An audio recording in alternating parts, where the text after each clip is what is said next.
Na videoaula falarei a respeito das bibliotecas em C, dos tipos primitivos de dados, da distinção de palavras maiúscula e minúscula, chamada de case sensitive, e do layout que devemos usar quando usamos alguma linguagem de programação.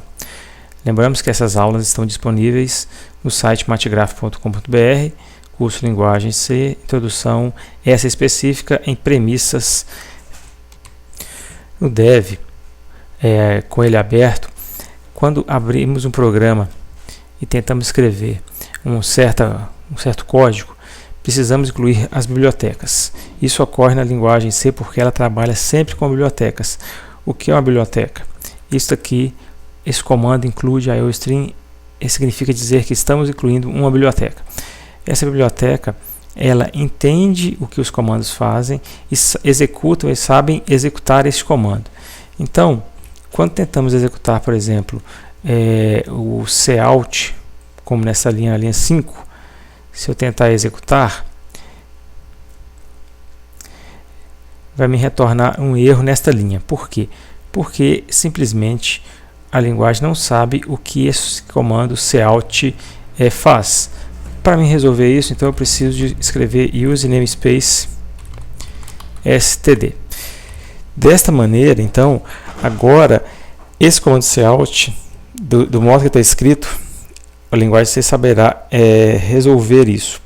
Então, aqui agora, se eu tentar executar novamente, compilei, vai funcionar normalmente, vamos ver aqui, não vai ter nenhum erro. Então apareceu aqui 0 erros. Se eu tentar rodar o programa, então aí está. Isso ocorre porque agora, com essas duas instruções, o programa sabe o que significa o comando cout e sabe executar esse comando. Então, por que temos que usar as bibliotecas? Sempre que precisamos de um comando onde de antemão a linguagem não sabe, ou seja, não é um comando nativo da linguagem, precisamos de bibliotecas. E o C trabalha exaustivamente com bibliotecas. Tipos primitivos de dados. Os tipos primitivos de dados são 4 tipos. O inteiro, que aqui é declarado com a palavra int.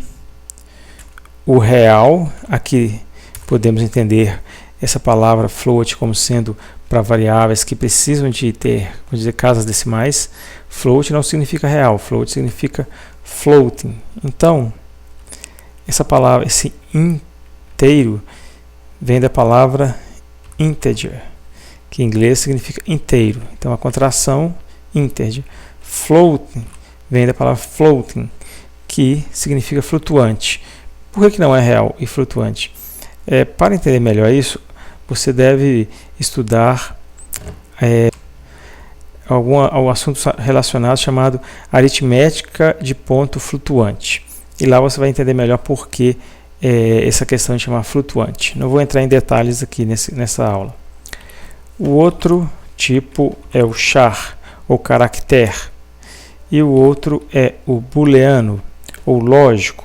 Por que aqui é bool e não logic, né, se é em inglês? Porque seria a contração de boolean, booleano. De onde vem essa palavra boolean? George Boole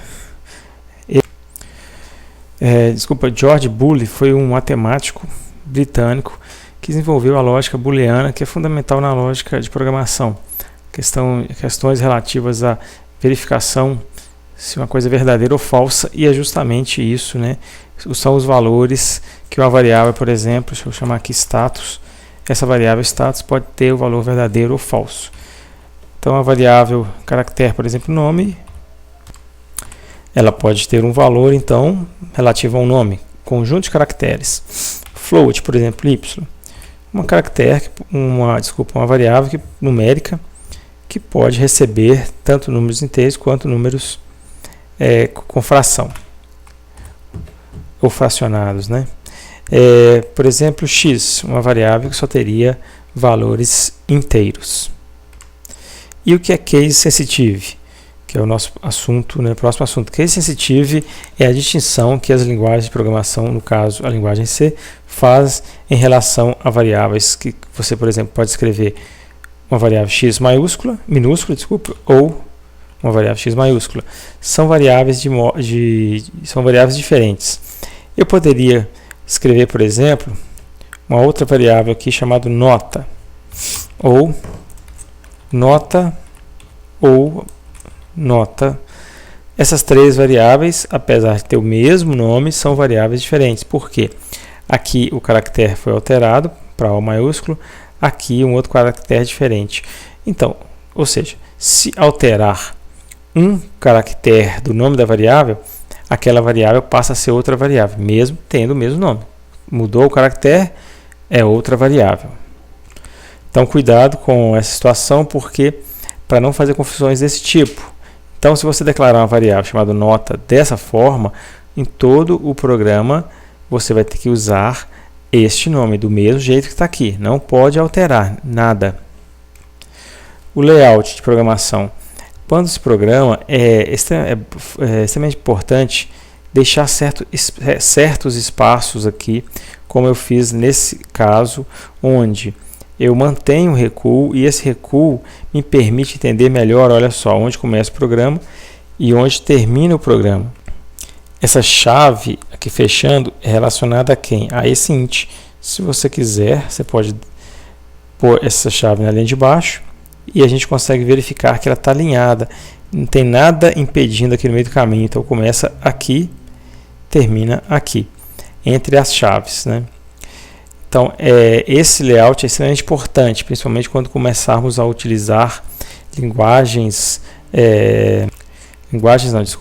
começarmos a utilizar a estrutura condicional, a estrutura de repetição, um if, um for, que nós veremos mais adiante. E isso aqui é de extrema importância para a gente. Bem, por hoje a nossa aula termina por aqui. Então, a intenção foi mostrar essas situações e a partir nas próximas aulas nós começaremos a fazer os nossos programas. Obrigado.